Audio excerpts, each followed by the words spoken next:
Alright, good morning, people of YouTube. So this time we are back with another deck profile. This time we have a variant of rapidmon that has a really spicy top end. So right away I want to shout out Remmer3380 from the comment section of the Green Ranger video. He told me that he was playing a variant that used LordKnightmon as a top end for rapidmon since it was green-black in the level 5s. And this LordKnightmon can play any level 4 back, so you can even get this level 4 rapid and start blocking, spread DP reduction, and even threaten the Ace into Mega Gargo, or even a Digivolution into Rapid X, and it's kind of terrifying. This deck is surprisingly strong, and it was a variant that I really slept on, but immediately later that week, my buddy Cody at my locals, also shout out to you, told me that he was testing a variant of rapidmon with LordKnightmon as the top end, and he was finding surprisingly good results with it. So I was like, alright, well, if two people told me that they really like it, then I have to at least give it a shot. And we've kind of proven that with additions like Medieval Gallant, a deck like this, green is just a very flexible kind of archetypal engine style of color right now, with really reliable access to some really strong key pieces in this card game. Especially with the addition of the LM set, we get cards like this great memory boost that kind of help us bridge the gap if we are playing multiple colors and allow us to be super consistent but also really versatile. So if you guys like this kind of content, make sure you guys like and subscribe. And without further ado, we will go ahead and get into the card by card. Alright, so starting off with the eggs, I am electing to play the 4 copies of the Gummymon because I really want to be drawing as many pieces as I can. However, there can be arguments to be made for something like Niaro to give yourself the DP buff, or even something like Minomon from BT16. This card is an all-turns effect that says, if this Digimon is multicolored and deletes something in battle, you get to gain a memory. And everything level 4 or higher that we are playing is multicolored, and since this is all turns, it even triggers off of like the LordKnightmon's effect, or even our rapidmon's ability to block. So I really like this card, and I think people are kind of sleeping on it, but it's one of those cards that I'm considering playing more of. So this is the egg choice that I'm electing to play right now, but I did want to mention Niaro for this deck profile because a lot of rapidmon fans really love that egg. So for the rookies, I am on 4 copies of Terriermon X. I greatly overvalue this card because I think this card as an inheritable effect is very strong on some of our big level 6s. Not only that, but its ability to reduce the cost into our best level 4 is something that shouldn't be underestimated. This is a really strong piece for an engine like this, and I really like playing 4 of it, especially since you can evolve it on your rookies, get some extra cycles. It's just a really strong enabler for a deck like this. So I'm only on 3 copies of the starter deck Terriermon. Again, this card lets us play some Tamers for reduced cost of 2. So, and its inheritable effect is the all turns plus 1,000. This effect is really nice, but it is a card that we don't necessarily need 4 of. It's one of those pieces that we can kind of recycle with the scrambles whenever we do need it, and it's something that is only good to open with if we open a Grape Memory Boost and a Tamer. So, like, that's kind of specific. Granted, we are playing a lot of Tamers comparatively, and we are on 4 Great Memory Boosts, so there is the argument to be made to play 4 of this, but a lot of Terriermon players are starting to drop this card, and I'm starting to understand why. I'm on 2 copies of the Searcher Terriermon from EX4. This card allows us to grab any 2-colored green card when it's played from the top of our deck, top 4 cards specifically. It's good for grabbing Medieval Gallant, and really the only time that we're hard playing this or playing it off of an effect is whenever we need a dig for Medieval Gallant or something like a Mega Gargomon Ace. This is a really strong combo enabler. Its inheritable effect comes up a lot because LordKnightmon X is going to have Alliance most of the time, and being able to force an Evo is really nice. You can go into something like the rapidmon X over the level 4 rapid for 2 memory, and then refund that 2 memory whenever the LordKnightmon deletes the opponent's Digimon with the collision. because of the rapidmon X's effect. And then you're sitting on 2 level 6s, and that's pretty nice. So it's a really good enabler, and I really, really like it for the consistency of this build. But you do have to be careful about when you're hard playing this, because you can bottom deck your LordKnightmon pieces. I'm on 3 copies of the Floodgate Terriermon because this card is really good into a meta like this one. And then just 1 copy of the Pomumon, because this card isn't named Terriermon. It serves kind of like a hindrance if we're trying to go up a chain. But we can summon this card back off of LordKnightmon and kind of really kneecap our opponents if they're relying on special summoning a bunch of dudes at the start of their turn. So I do like the Pomu. It comes in clutch against a lot of matchups, and I would never leave home without it. So there are only 13 rookies, which is kind of low for a green-based deck, but we do need to make room for a lot of our big bad level 6s. So on to the level 4s. We got 4 copies of the best rapidmon, because I mean, it's the best rapidmon. Why wouldn't you play 4 of it? And then we're on 3 copies of the second best rapidmon. Most people play 4 and 4. I just really don't like this BT8 rapidmon anymore. There are times that it comes in clutch, and I do really like it for those instances. However, it's one of those cards that just kind of fills a rapidmon name. And for that reason, I'm feeling pretty comfortable only playing 7 rapidmons in the level 4s, just because this deck has a really good way to search all of our pieces. Not only that, but we can kind of hard slam the level 5 rapidmon, go into the LordKnightmon on the following turn, because the rapidmon that we're slamming is most of the time immune to pretty much everything. And then the LordKnightmon can pull back the good rapidmon, and then you can start your plays all over. So your cards are very recurable. We're playing a high number of scrambles. So we are able to get away with playing some lower ratios, like only 13 rookies and only 7 level 4s. So for the level 5s, we are on 4 copies of the best level 5 in green, the rapidmon from the starter deck. The all turns effect to trash security is really, really good, especially when you're playing effects like LordKnightmons to redirect attacks, and collision on LordKnightmon X. This card is overwhelmingly fantastic, and it's just one of those cards that you kind of have to play 4 of. Not only that, but the de-digivolve effect is just kind of a chef's kiss, and the ability to be immune to everything whenever you hard slam and digivolve. Well, not everything, but specifically like bouncing and bottom decking and being deleted, which is still a good majority of effects in this game. So really, really like this card. The fact that it's on play and when digivolve makes it just absolutely superb. And then for a 5th level 5, I'm on a single copy of the Argomon from BT17.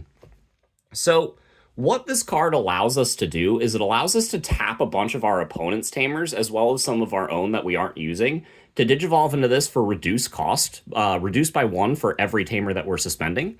If we leave this in play to pass to the opponent's turn, then none of their Tamers unsuspend. This is a really good way to kind of kneecap Purple Hybrid and just make it so that they can't do a lot of the things that they want to do. And that's just super nice. Not only that, but it can be, in a lot of situations, a really cheap bridge into a LordKnightmon, because this card is also half purple.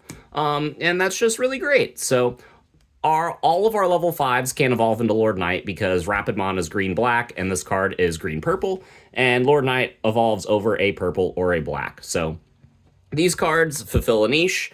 They are all very strong, so it doesn't feel like we're playing weak cards to kind of fill a level curve. And that's just something that I really appreciate with this color moving forward in this game, because green kind of felt like it had to play wonky cards in the past in order to just kind of make do, and it doesn't feel like we have to do that anymore. So on to the level 6s. I got 2 copies of Megagargomon Ace, because this card can ace over our level 4s, and it's just really good. Not only that, but the Terriermon gives this card piercing, or the Terriermon X gives it piercing, and that's just fantastic. I really love Megagargomon Ace, and it's another way to really slow down hybrid matchups, because you can even target their Tamers and make it so they can't evolve, and that's really funny. We are on 2 copies of rapidmon X, because this card is still fantastic. Being able to give a blanket 4K DP reduction to your opponent's board whenever they're suspended is really cool. Suspending everything triggers a lot of your own effects, and that's also really cool. Having Pseudo Blitz is also really cool. This card just does a lot of really cool things, and a lot of times your opponent isn't expecting this card to come down. And with this card, with the Medievalgallantmon, and with the LordKnightmon X, there are a lot of moving pieces that your opponent has to play around, and chances are they can't play around all of them. Especially whenever you throw Medieval Gallant into that equation. So I'm playing a wide variety of level 6s, and that's so that we can kind of answer pretty much every situation. So we are on 2 copies of the LordKnightmon from BT20 and 2 copies of the LordKnightmon X. So something that you will notice is that the previous level 6s could evolve over our level 4 rapidmons. These cards specifically have to go over our level 5s, but they're the only cards in the deck that have to go over our level 5s, which makes playing 5 level 5s feel consistent. And this LordKnightmon X most of the time is just going on top of the LordKnightmon, so it even fulfills the consistency even further. You're just getting a lot of evolution sources and drawing a bunch of cards because you're evolving a lot. This LordKnightmon lets you play cards from your trash, which is fantastic in a deck like this, where all of our cards are just innately powerful. And the LordKnightmon X, with collision, piercing, the ability to de-digivolve, and the ability to stun something from evolving, is just kind of absurd. But if we get the LordKnightmon or the X antibody in our sources, then this card is also 3,000 bigger and gets Alliance.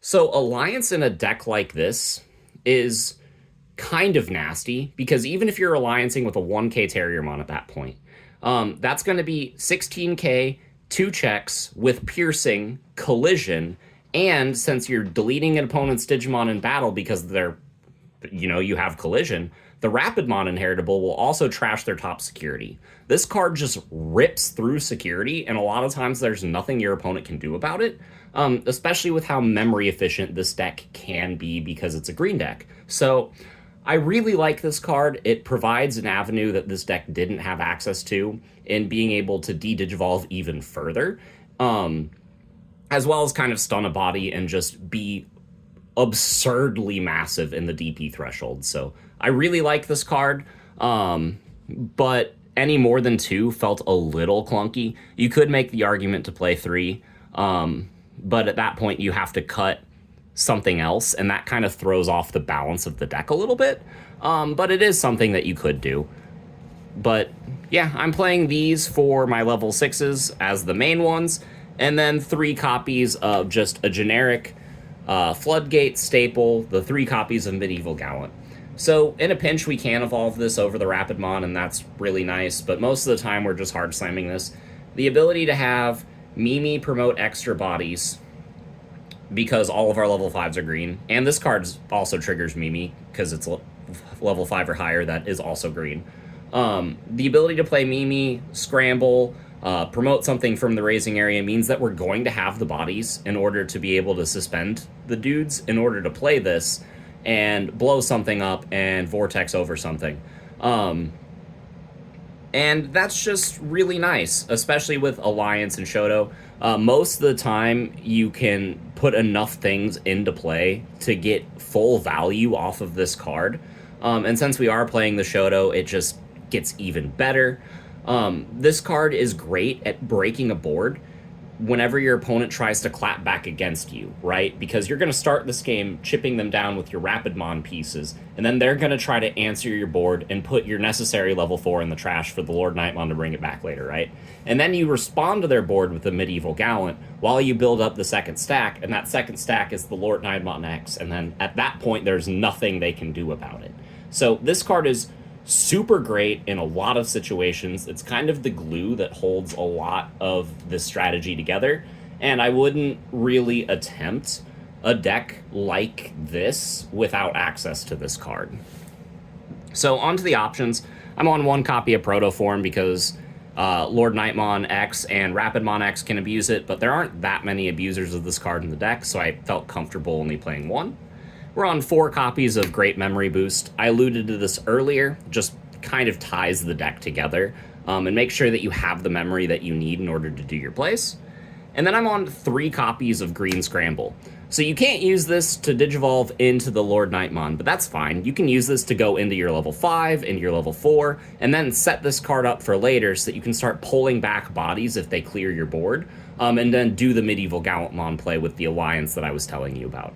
This card is super necessary in re-establishing a broken board, and for that reason we are playing 3. So then on to the Tamers.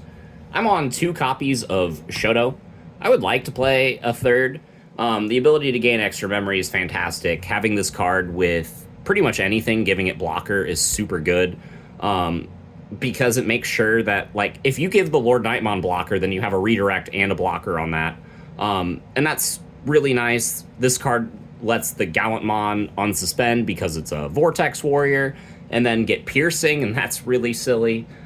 This card is just kind of a crucial piece in a lot of different strategies, so I would heavily consider playing a third. But really the only other Tamers that I'm playing, I don't want to cut.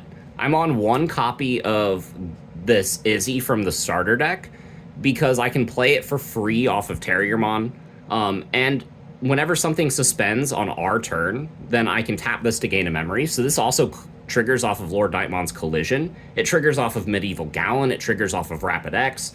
This card is free and then just starts netting you extra memory.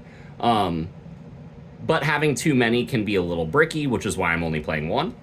I'm on 1 copy of Taiga. This card makes our DP thresholds super relevant in the situations where we're not named LordKnightmon X. And not only that, but it makes our Digivolution costs 1 less if we're going into anything bigger than a 5, which is a lot of this deck. And this card is even better since we're having Alliance. Like, this card is just super niche, but again, having more than 1 can be bricky. And then I'm on 2 copies of Mimi, because Mimi is the generic green Tamer for rebuilding a stack and just pushing out extra dudes. So really like Mimi in a deck like this, and also being set to 3 memory means that you can make at least 2 plays, and that's super crucial in a deck like this. So let me know what you guys think. I think this is a deck with a lot going on, but because it has a lot going on, it can answer a lot of different board states, and make a lot of different plays. So if you guys like what you're seeing, make sure you guys like and subscribe, and we will see you all in the next video. Bye, everyone.